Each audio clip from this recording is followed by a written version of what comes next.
Le juge Rigoletto Farfouille et l'affaire des crabes farcis. Ah, la mer, la plage et leurs secrets. Le juge Rigoletto Farfouille, figure redoutée du système judiciaire, connu pour son appétit insatiable et son penchant pour les crabes farcis, se voyait soudainement contraint de mettre un terme à son investigation. Investigation qu'il a commencée pour assainir le système. Son mandat, tel un crabe dont la carapace se fissure, s'achevait le 29 janvier. Le Brigade des justiciers farfelus, BJF, dirigé par l'infatigable Madame Lapieuvre, dont les tentacules épousaient l'ensemble de l'appareil judiciaire, s'empressa de diffuser la nouvelle, tel un chant d'allégresse. Des courriers, plus nombreux que les pattes d'un crabe, fusaient de toutes parts, enjoignant au juge Rigoletto de cesser ses agissements et ses investigations. Lapieuvre, craignant que le juge ne découvre les secrets bien gardés de ses protégés, orchestrait une vaste opération pour l'écarter de l'affaire. Le juge Rigoletto Farfouille, tel un crabe tenace, n'entendait pas se laisser déposséder de son précieux dossier. Il s'accrocha à son enquête, apposant des scellés sur les locaux du club des équipements nébuleux, tel un crabe scellant son territoire. Le BJF, ulcéré par cette résistance, répliqua par une mise en garde cinglante. Lapieuvre brandit son arme fatale.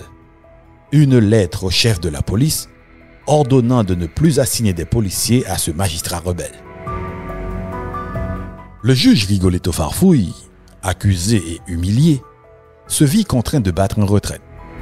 Son rêve de démanteler le réseau de corruption au club des équipements nébuleux s'effondrait comme un château de sable. Monsieur Gentil, doyen du tribunal de première instance de Port-à-l'Envers, s'empressa d'achever le travail. Il ordonna au greffier en chef de distribuer les dossiers du juge Farfouille à d'autres magistrats, tel un crabe nul et non avenu, partageant sa pitance avec ses confrères. C'est ainsi que prit fin le règne du juge Farfouille, terrassé par Lapieuvre et son armada de crocodiles marins vengeurs. Seul Chanceux sans chance, ancien président de la Chambre des députés, eut l'honneur malheureux de goûter aux grises du juge.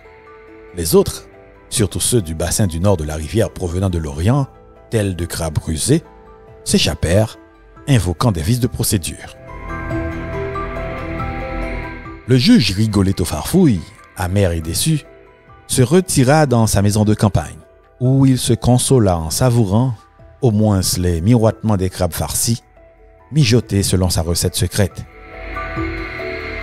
Le BJF, victorieux, célébra sa victoire en organisant un banquet gargantuesque, où les crabes farcis étaient à l'honneur.